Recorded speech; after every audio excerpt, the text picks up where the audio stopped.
I believe is that there should be structure in every home. The number one reason is that the bulk of home care, the bulk of child care, the bulk of homemaking is dependent on the woman. We need more advocacy for women getting help.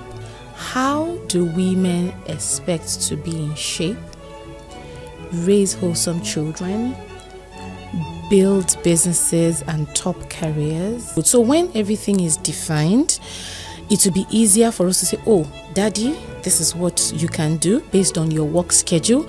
Mommy, this is what you can do based on your work schedule. Even the children, this is what you can do based on your age. And this is what everyone needs to do. Listen, help is a must.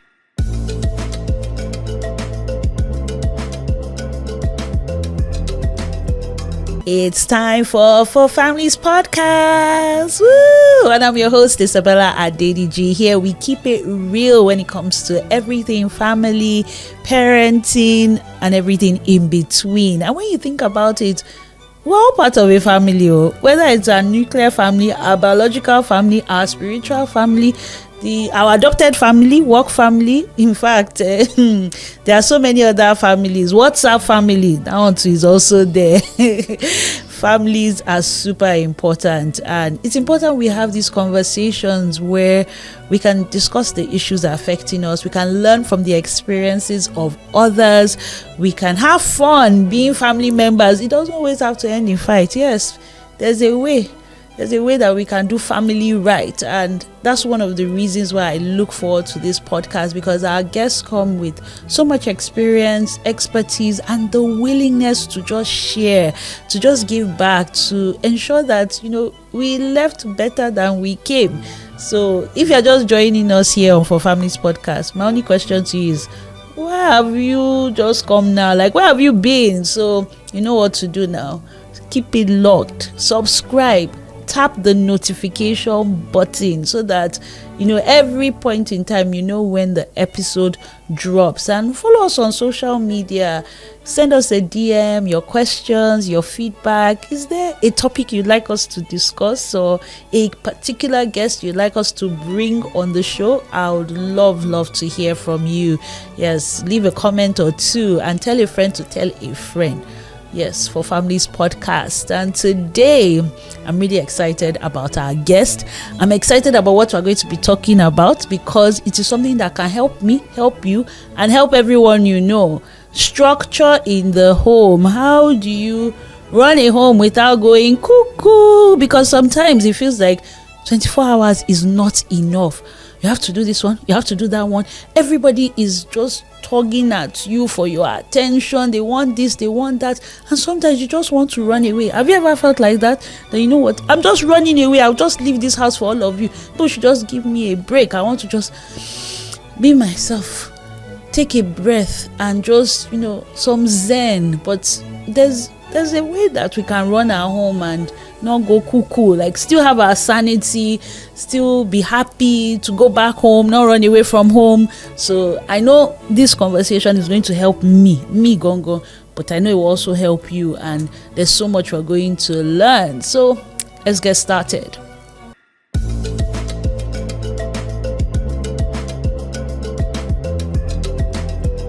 It's now time to meet our guest, and I'm super excited to be bringing this woman of many parts. So you know her as the founder of August Secrets, the makers of the yummiest, most delicious, healthiest children's cereals. And if you're a child like me, child inside me, you will enjoy Jaden's cereals. In fact, my children, they love Jaden's cereals. And it's nutritious, it's made in Nigeria, locally sourced ingredients, so your mind is at rest. So you probably know who I'm talking about, but did you also know that she's a nutrition advocate, a gender advocate, a content creator, a podcaster, and once upon a time she was in the media like us? So who knows, maybe if this manufacturing thing should pass, she'll come back.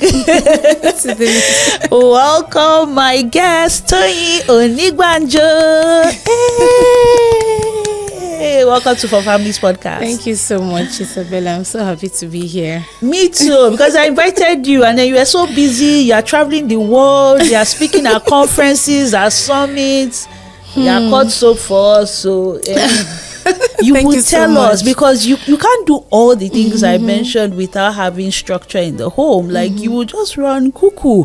I mean, and you are also looking very good. Like, so well done. It's paying off. Everything that you are doing is paying off. While watching, I'm like, she still has time to exercise, portion control, speak at events, run her business, expand. Like, it's amazing. And you're a wife, you're a mom. So you can't have it all, but that structure, you're giving us the tea on structure.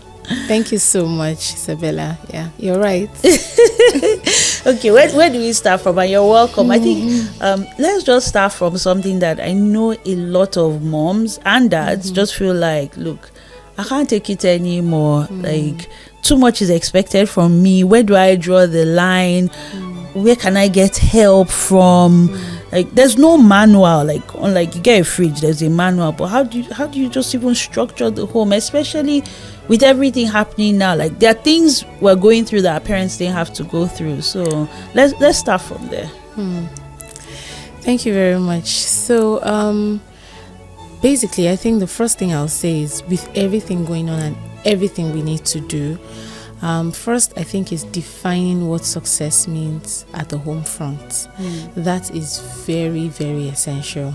So, and I'm saying this because, I can say, for instance, success in my home, or what I define as success, is getting home to a house that smells really good. For me, it's very important.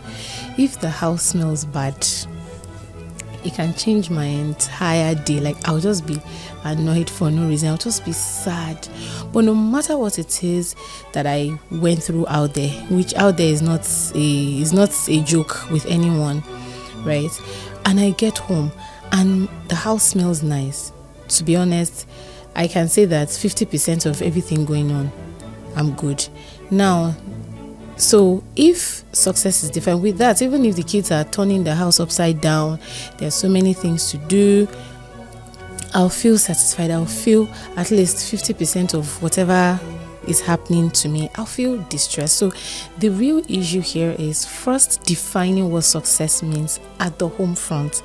Because if I tell you that success at the home front does not matter, I lie to you, because I've enjoyed, a lot of success out there because of success at the home front. So success means to me that I'm not overstressed, I'm not burnt out. So I could be stressed on a particular day, but I'm not constantly burnt out. So that's why the issue of structure in the home matters a lot, so that we will not all be burnt out. Life is already hard, so there's no point being constantly burnt out. So there has to be a way. So that way is that structure. So the first thing I would say is to define what success means to you and just stick to it. So for me, if I get home and even if the house is upside down, there are so many dishes, everything is just scattered, as long as the house smells good, I'm fine. So what I try to do, I make sure that whatever I do, there are diffusers and then there are candles. So that's just it. I was already calculating your bill. I said, the amount of money should be spending, because diffusers in every room, candles in every room. It adds up. That's an expensive contributor to success. But I know, if it makes you happy and it gives you that calm and just makes you feel like, you know what, I got this, then why not? Why not? So for it. I would think about what that looks like for me. I guess some people, it will be laughter in the home, something to exactly eat. It would be good food. Yes. For me, that's not the only thing. And I would say to that, yes, especially, we're not gonna lie, candles, diffusers are expensive. So for example, what I do every blessed day, no matter what happens, as long as there's no emergency, first thing, like a typical day, speaking on structure, is I make sure that I open all the windows. At least that costs 0 naira, to make sure that all the windows are open, so that when I come back, so with or without candles or anything, outside air would have mixed with the inside air. But shutting the windows, you get home, everywhere is stuffy. It even makes the children get sick. Yes. Yeah. Because we're breathing, into each other, and then it causes, keeps the air polluted. So those are the issues. So when all these things are clear, even if I'm not home, some other person can do it because they know the reason for it. So it's just pretty much having that definition of what success means on a typical day and most days. So as long as there's food, of course, good food, and the good food doesn't have to be me cooking it. My own there shall be good food, and the house smells good. There's laughter, there's health. So just pretty much having that pillar of success and that vision in your head. At the end of the day, if out of you have a vision of 10 things, if you can do, I think 5 or 6 or 7, you're that's good. an A. Yes, so that's just it. Yeah.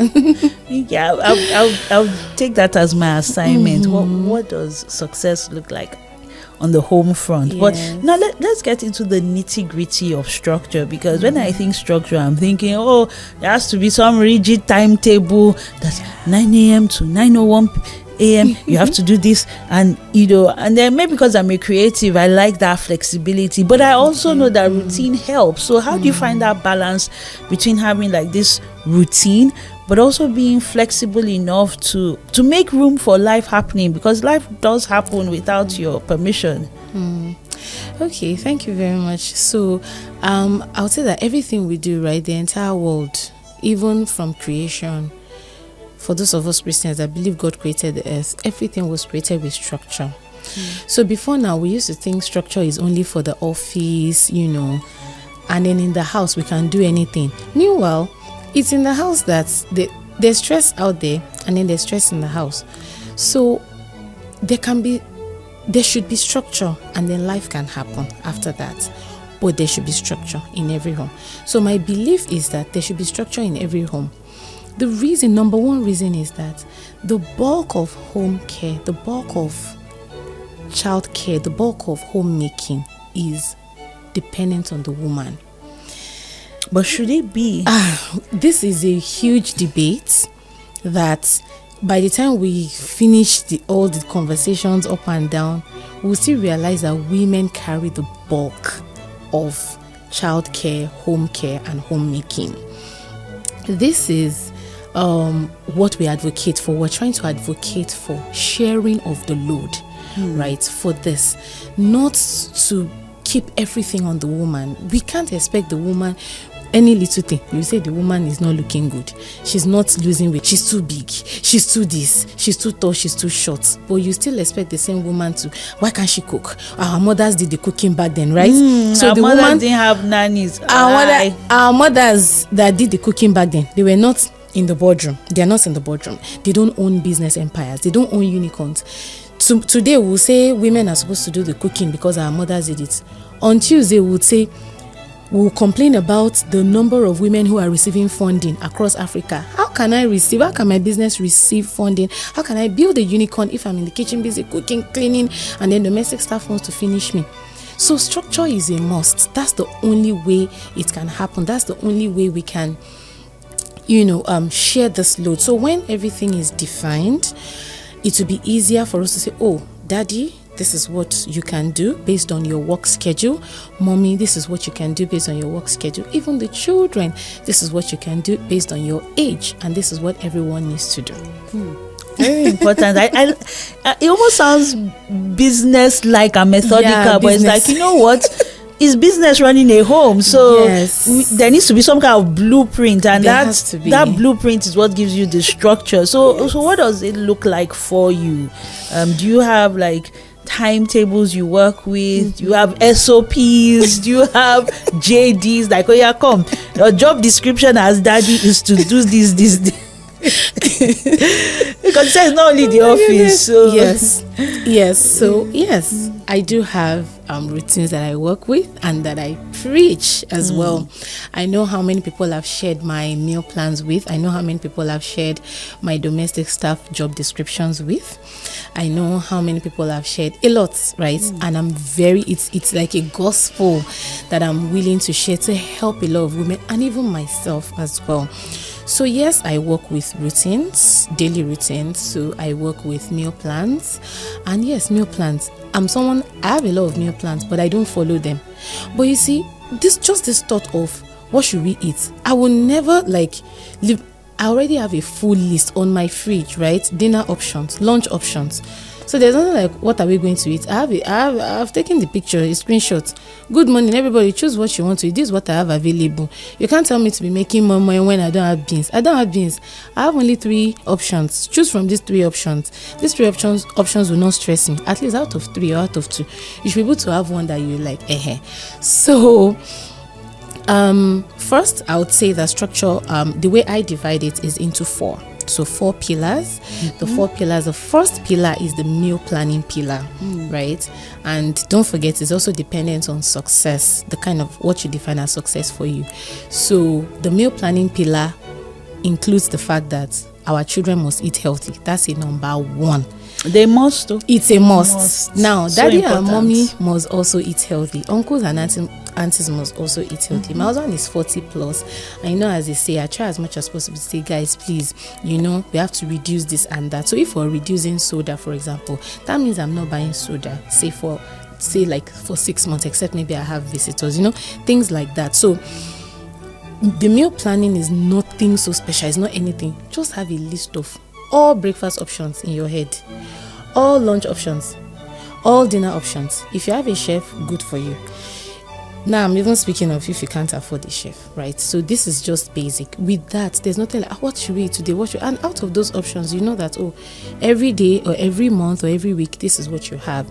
So what I try to do is, look, I cannot go and be thinking or racking my brain. I just have these soups for these 2 weeks, and this is what we're going to manage, and this is what we're going to work around. Sometimes we eat out, and all that's right. Then the second pillar is the laundry and cleaning. I don't know if anyone notices that, or maybe sometimes as mothers, and these are some of the issues why structure is important. Sometimes, have you ever noticed where you just wake up one morning or just notice that all your kids' clothes, maybe the neck of the shirts are worn out?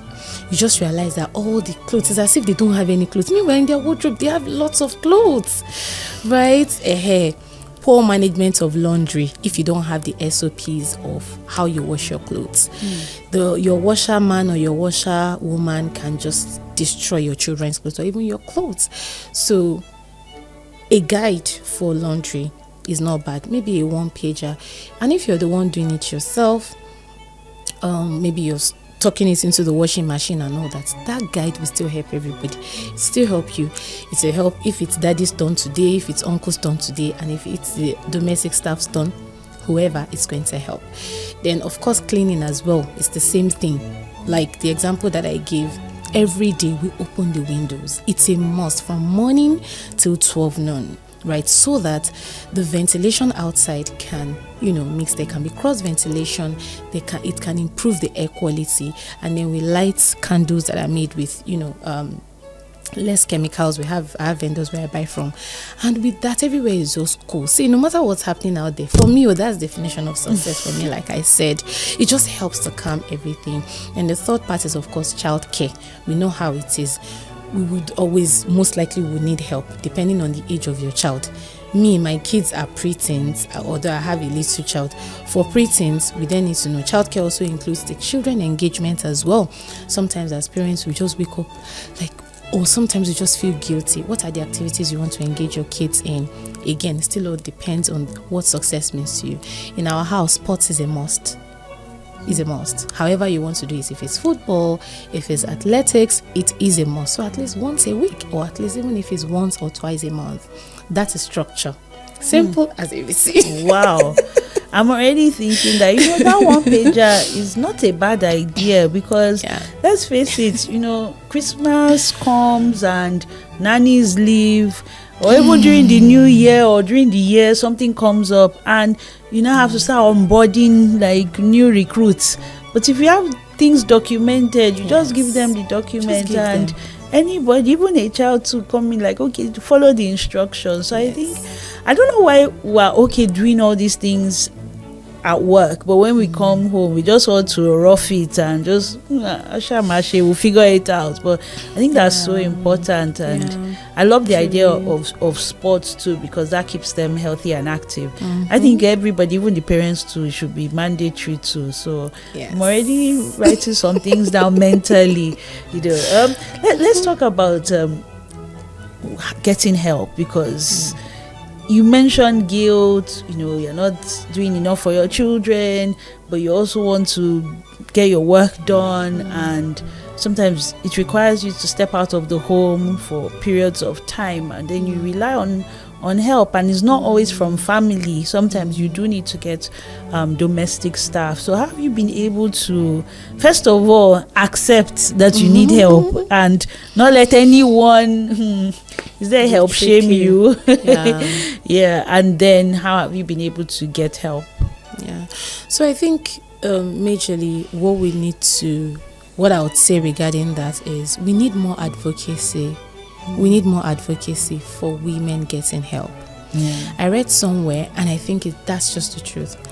How do women expect to be in shape, raise wholesome children, build businesses and top careers, show up for their friends, family, extended family, be a good wife, be a good mom, show up for religious activities, church, be committed? What else? All of this without getting help. What about just you be yourself, to do a hobby, or to just a hobby, to 1 hour for your time, and without having help? Listen, help is a must. Like, as I am like this, I must not catch anybody feeling guilty for getting help. Jesus Christ, we need to advocate. We need to go loud on the streets, right? Boldly, everybody needs help. This guilt shaming, for help shaming women is what brought us to where we are today. And women are going down with diseases, going down with depression, going down with autoimmune diseases, not being able to maintain their weight. How about that? So is it until women die? And you see, this help shaming is so bad that it's also within us women. Oh yes, it is. Nobody is. A woman will just wake up. It happens to me too. Like, it happens to all of us. We just wake up one morning. Nobody has asked you anything. You just start feeling guilty. You traveled for 5 days, and then you start feeling guilty. You need to be at that conference. You need to be there. You know that you need to be there, right, to grow your career. And then your kids are in safe hands, right? So what makes us think that we don't need help, right? So yes, there's the mom guilt. What I'll just say is just for us to just continue to balance things as much as we can, because I will still travel. And sometimes I tell my kids, guys, I am not sorry. I can't divide myself into two. You guys need a mom you can be proud of. So once in a while, I might not be able to show up for your school activities. Wow. So the mom guilt is always there, but we just have to find a way to sort of balance it. Yes. As you were talking, I was just remembering like what you had earlier said about that structure, because you create that structure for different people to plug in and play, literally. And sometimes we forget our mortality, like the fact that we pray that we're going to be here, but we all know people who they've had children, and for whatever reason they are no longer here today, and their lives are still going ahead. The kids are still flourishing. Oh yes. So imagine if that mom or that father or that auntie, uncle, grandparents decided that they alone are the structure, internal structure, and they left no blueprint. How would you even know, like, at least I left like a standard that whoever needs to step into these shoes, whether it's momentarily or permanently, like when you leave completely, then you're almost like assured that there's a guaranteed level of service, or 100%. Yes. So I think it's so important to really have these conversations that the structure is not for you alone, it's for other people, because life might happen and you might not just be there anymore. So and it takes a village. It does take a village to raise a family. It does. Nobody can do it alone. It does take a village. And back to the conversation on structure, how do you work with externals? So I know we've touched a bit on the fact that we need help, and help can be a nanny, it could be a relative, it could be a caregiver, a health professional, but we constantly work with externals. and we find a way to fit them into the structure. So a lesson teacher, for example, a coaching instructor, or a swimming instructor, or even like the nannies, or even relatives or in-laws. Like how do you include them in the structure? Or is there an SOP for that? Do they also get a copy of it? Like, okay, now that you are coming, take. I need you to go and read, and then you come back and oh my goodness. Okay, so again, so what I would just say regarding that, especially for externals, is whatever is documented is easy to measure. And with time, we don't even need to go to the books anymore. Honestly, we don't need to go to the books anymore. With time, everyone is just used to it. I remember when my kids started, when my youngest got married, and it was just her and her husband at the time, so they could watch anything on their TV. And then when my son, I think when he turned 5, also and the first weekend they were going to spend to sleep over there, I told her that, babes, did you know that these children are kids and we control certain channels that they watch? Can you please consider them when they come over? And she was like, oh wow, she didn't even think about that. Thank you for letting me know. So I don't have to hand her over any book. Now she has her own kids, and just that statement alone, she already took that. She mentioned that she was inspired by that to say, oh wow, that's true, because we never can tell. I can't just sit and be watching channels that are not kids appropriate, and then my nieces and nephews are there. I just need to know, right? And now if I didn't say it, she might never even remember, maybe until she has her own kids. So it's just in little ways, right? But it's just that consciousness. Okay, so a lesson teacher, for instance, these are the time frames that we are able to, right? And there's also the flexibility in all of these things. And then for nannies, for me, I used to say that my very first nanny, even before I knew anything about structure, I would say that my very first nanny, who worked with us for 6 years, she actually inspired me for the structure. Wow. Bosse, wherever she is, my heart blesses her every blessed day, because Bosse isn't educated, except maybe now. She wasn't educated, but then this lady works, I would say, structurally, for the sake of this session. If for example we have swimming Tuesdays and Thursdays, Monday evening Bosse has already packed their swimming wears, everything in the bag, and she would have tucked it into the car booth or put it by the side, just so that when we're going we can carry it.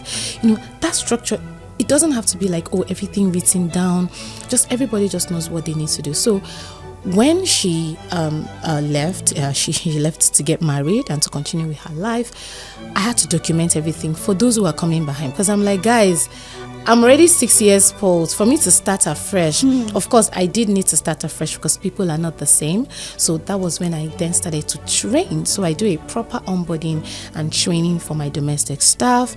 I make sure that everybody, yes, we'll do a proper training. You wear your uniforms. Yes, how much is a uniform?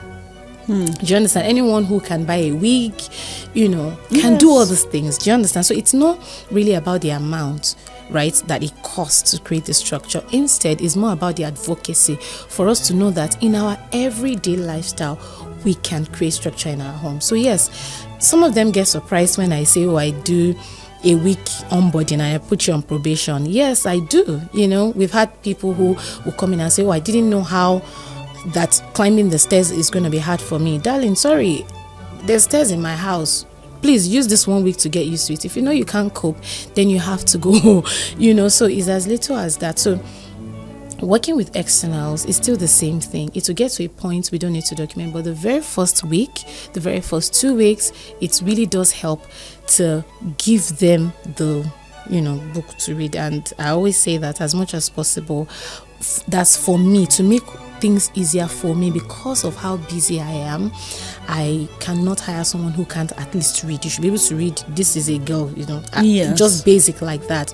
And again, that takes me to the importance of us scaling the domestic staffing ecosystem. It's very important. We need to start normalizing that even educated people can do this work. It is very important because Yes. if we want more women to build more unicorns, more empires, they would need skilled help. They cannot have a help that cannot differentiate between their right and their left, whom they have to be reminding. As I'm seated here with you, I have WhatsApp messages of teachers of 3 different kids. One of them is acting as an angel in the Christmas Carol. I need to get the costume. Another one is 4 years old. She's acting as maybe the doc or whatever. I need to get the costume. 3 different teachers, 3 different, probably maybe lesson teachers or swim coaches. You understand? So it's not easy. Sometimes I need to forward these messages to a staff to assist me. Do you understand? So how are we supposed to manage? I have managers I'm managing. I have customers. I need to do customer meetings. So we need to have these conversations in such a way that, yes, it might look like bringing in the corporate world into the home, but trust me, it's just the first 1 week that you're going to use to document these things. The rest is going to be easy peasy lemon squeezy for you. So yes, structure in the home for me is a must, like it's non-negotiable.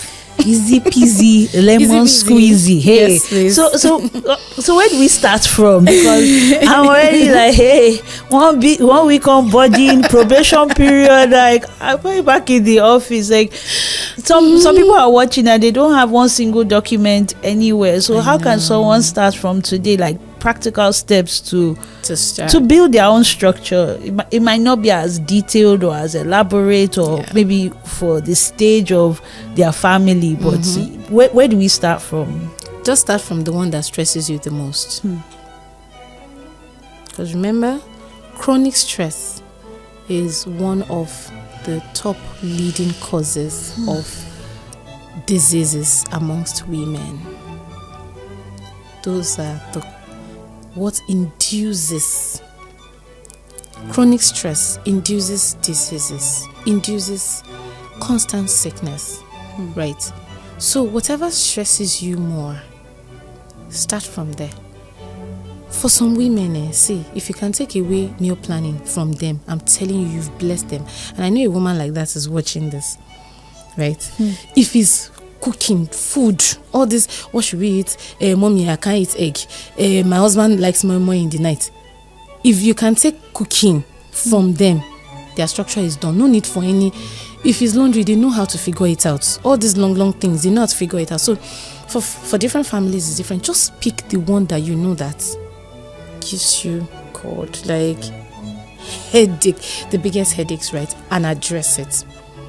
So for me, I love cooking, right? I love cooking, but cooking stresses me out now. Like I'm still young, I don't want to die before my time. So what I do, I get someone that comes to do bulk cooking. Okay. So with that, at least the remaining one, we can be managing it. For some people, it's laundry. Get a washerwoman. With that, or just find a way, dry cleaning. If it's someone to even sort the clothes and arrange in the wardrobe, if that's the only thing you can do, that's okay. So it doesn't have to be everything like, educative and prim and proper. Just address what stresses you out the most.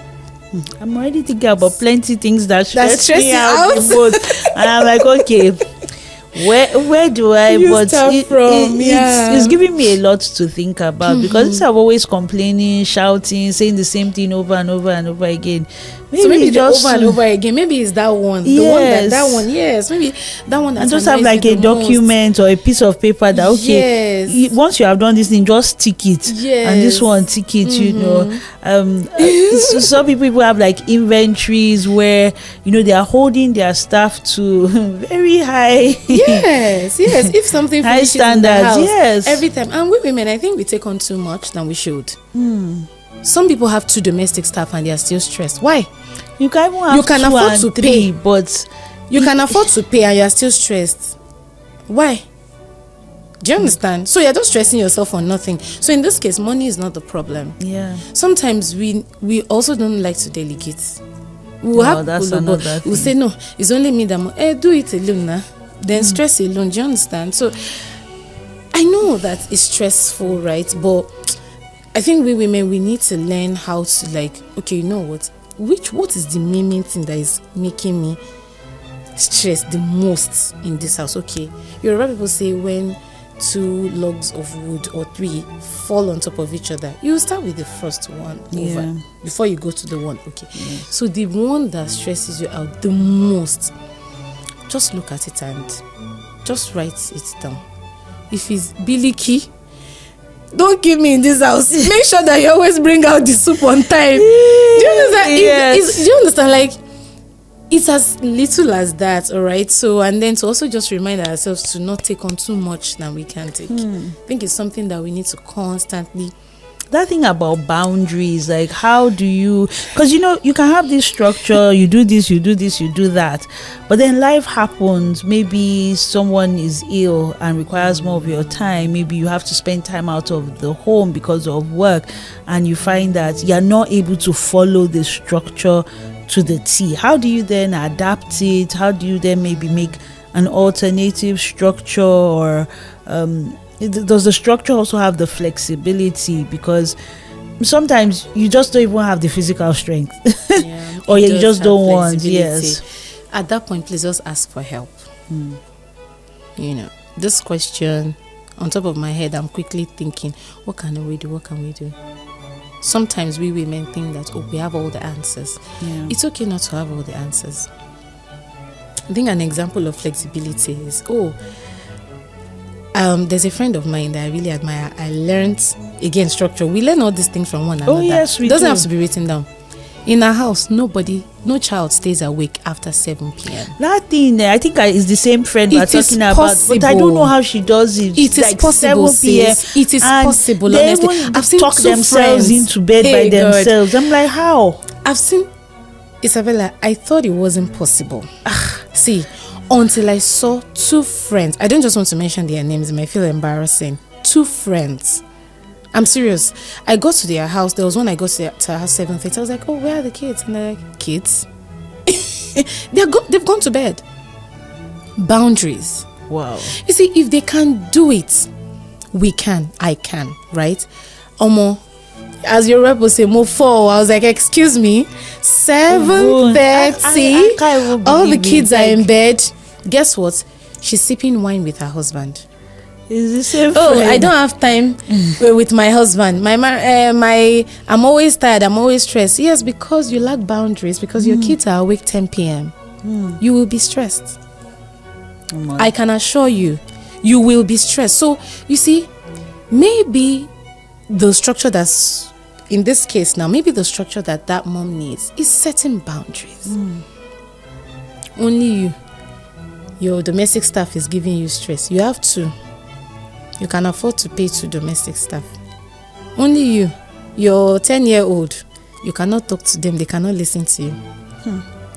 I know how kids are. Don't get me wrong. Now, bedtime in my house is 8 p.m. 8 p.m. I didn't have the energy to do 7:30. So this is just me being true to myself. Now, you can get to our house some days and see my kids 9. They are not asleep. It's because I just decided to leave them, not because I cannot talk to my kids. We have parents these days whom their 10-year-olds is the one commanding them. My sister, that one, I don't have anything to say to you other than to congratulate you on more stress coming your way. How will your 9-year-old be the one commanding you in the house? It's a different thing if you just let your guards down today. That's why I said bedtime is 8 p.m. in our house for kids. But on some days you can get to my bed, you see all of us talked in 9:30. We are all laughing and joking. That day I decided to it's not every day we'll just be joked. So that's where the flexibility comes in. Then the boundaries must come in times where if people want to finish my life, you have to go to bed, that kind of a thing. And let's be honest, the children that go to bed 7 p.m., their moms are not stressed. It's helpful for all of us. Go and sleep. Don't kill me. It is. Do you understand? And also, as a child, you get more time of rest. Yes. So everybody is happy. Do you see? I'm really thinking about it. I think, honestly, like you said, to just document it, because there are some things that are said in. You all know, like, okay, 8 p.m. is bedtime, but if it's not there for you to look and to enforce it, and I liked what you said, to measure it. And I think that would be my final question in terms of, how do you measure that the structure is working for you and tweak it or completely change it? And when you do measure, what do you do with that? I think that would be a good place to just again, every structure is subject to measurement, to review, to feedback. For instance, one of the sports that my kids do, we realized that the time wasn't comfortable for them. Initially it was all fun and get back from school and all that, but I realized that I could see from their faces the kids were always complaining, mommy, on the days that they're always stressed. So apparently I realized that they also had, I think it coincided with the day they also have athletics at school. So it's like double. Wow. So so it's like double for them, so they're always like drained and worn out, and we don't want that for them. So every structure created is subject to reviews. Sometimes you just realize that you're eating too much jollof rice, and maybe the kids are just tired, that's why they're returning the food back from school. Everything is subject to review, feedback. Sometimes your kids can call, mom, this thing, let me know, I don't like it. Genuinely you will see that it's really not working. Nobody is perfect, nobody knows everything.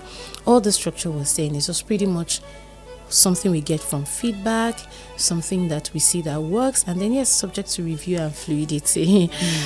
But I would say that honestly, boundaries really work. It has worked for me, and it's something, no, I'm not going back on it. Everyone knows boundaries are boundaries. Boundaries are boundaries, honestly. It's very, very important.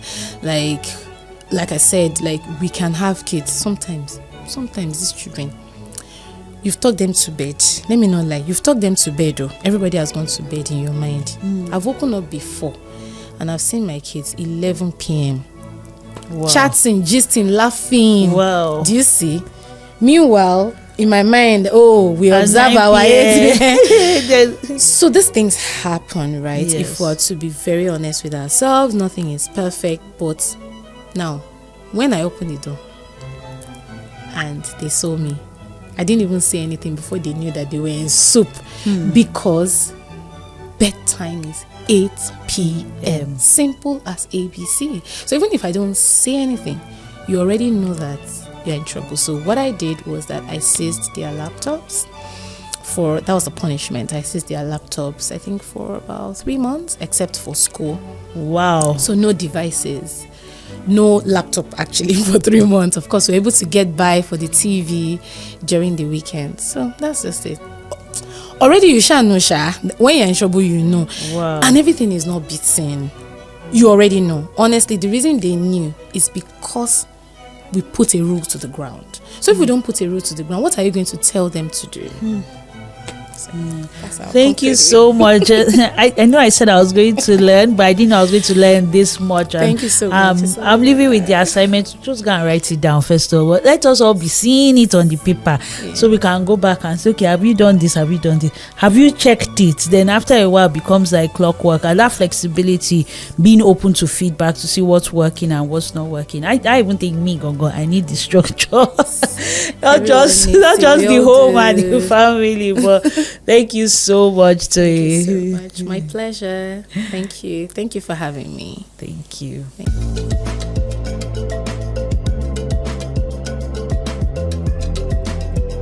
So this is the part where I tell you what I'm loving now. So don't judge me. You say that she has come again with her food. Yes, I'm a self-confessed foodie, but I'm trying to be really healthy. So I've fallen in love with salads. Yeah, salads. I think it's how you prepare the salads and making my own dressing. So again, to make the salad go down, the grass that we like to call it, it's nice for it to be, to be accompanied by a dressing. Now, I don't mean you should drench your salad in dressing that the leaf is like this because the dressing is too much. No, I mean, please be moderate. So I love making my own dressing, or we make it in the house. Let me not just take credit, because it's not only me that makes it, other people also make it too. So but we love making our own dressings. We've experimented with using Caesar seasoning. We got a pack, and then we assembled the Caesar seasoning. But I think the one I liked a lot was the honey mustard dressing, which my husband really likes, and I've started to use that a bit. And the good thing is that you can tweak it, so you can have more mustard, more honey. You can change the kind of vinegar you use. You can decide to use olive oil, extra virgin olive oil. You can use rapeseed oil or canola oil, like one that doesn't have that strong taste, And even like with the mustard, I'm a fan of whole grain mustard, but I didn't have whole grain mustard. I had the yellow mustard that they use for hot dogs, and we used it. And you can use fresh garlic, you can use garlic infused honey, which is what I'm doing. So I love the flexibility that I can just whip up something that's fresh.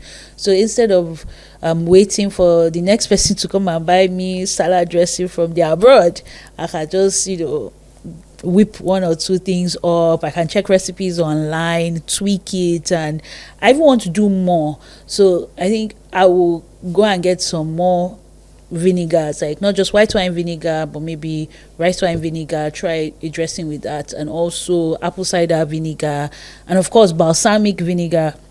So yes, I would also experiment with the oils too, and the sweeteners as well, and the flavors. So whether you're using fresh herbs or you're using dried herbs. And yeah, I think I've not gone in as deep as I want to. Like, I'm making a different dressing every day, but I like the fact that I have a basic recipe that I can use and I can tweak. And yeah, it makes eating the salad a little easier. But I think the technique to enjoying salad is also how you slice the vegetables as well, and the components. Like when it's just plenty lettuce, tomato, cucumber, and maybe onion, green pepper, and there's no avocado, there are no croutons, it's not the same. In fact, if I can have avocado, have croutons, and if I'm feeling sweet with myself, maybe even a bit of feta cheese, that would be really nice. So, and then I'm just talking about even like plant-based ingredients. It's even nicer when you can put smoked chicken inside, a bit of bacon, but want to keep it healthy. So yes, I'm loving the versatility of making my own dressing at home and experimenting with flavors, using seasonal produce, putting citrus fruits in my salads. And yeah, let me just stop there, because all this talk is making me hungry. Like now I want to go and eat the salad now and make the dressing. So yeah, what are you loving? Have you also gotten into this homemaking thing? See, when I say making the salad dressing, I'm not the one making the mayonnaise from scratch, but I've contemplated it. I have. What do you make from scratch, or do you just do store-bought? So that's what I'm loving now.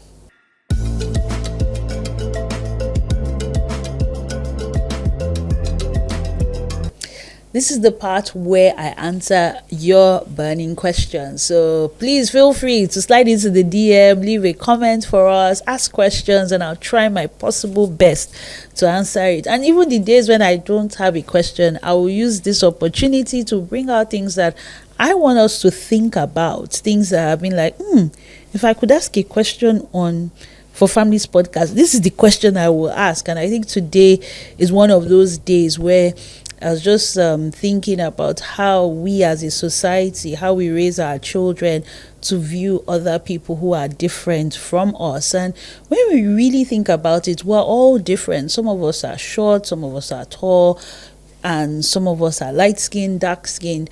So there's already like a minimum that we're different. But what happens when somebody is living with a disability?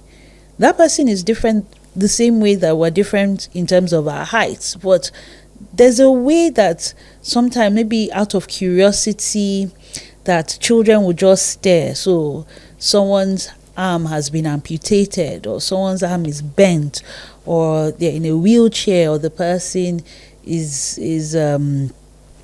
living with albinism, all these things, or they're using crutches. I think we don't discuss this enough, the fact that we need to teach our children empathy, that we need to let them know that there are people that might look different, but at the heart of it, they are human beings. Like that person that is on crutches, you don't know, maybe once upon a time the person had 2 legs, but they've gone through an ordeal, a disease, and in the process of that they had to amputate a limb.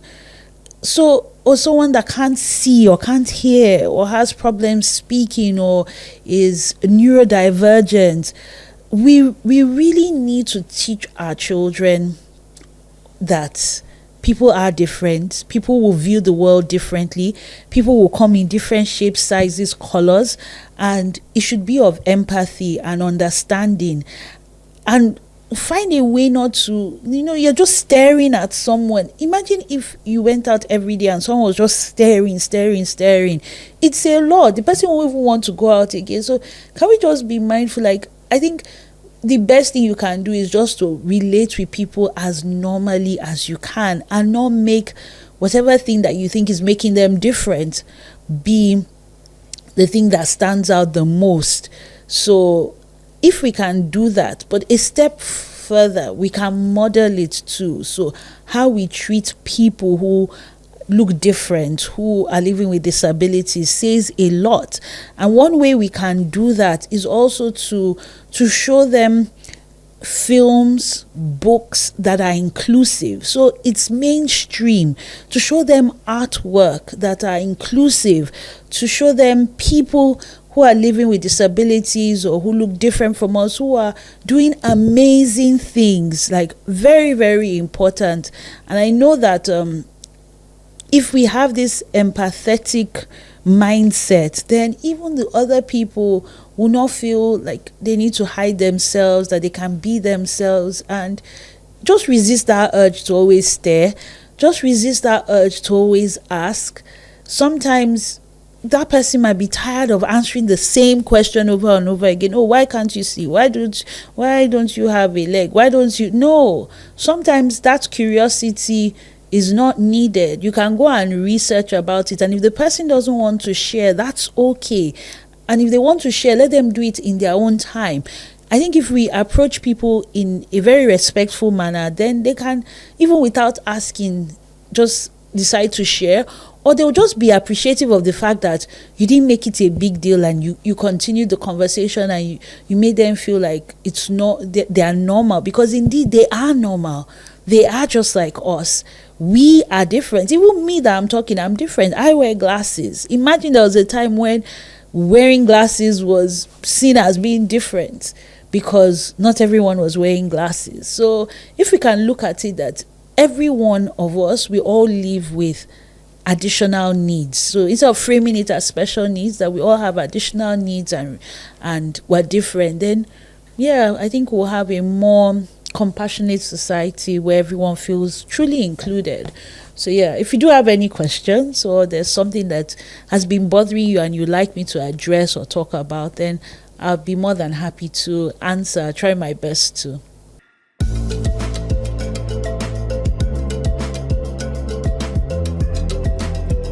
Wow, this has been such a great show. I know I say that all the time, but really, I pat myself on the back. Okay, I'm just kidding, but really, taking a lot of notes. The need for structure, so important in the home. Structure in the home.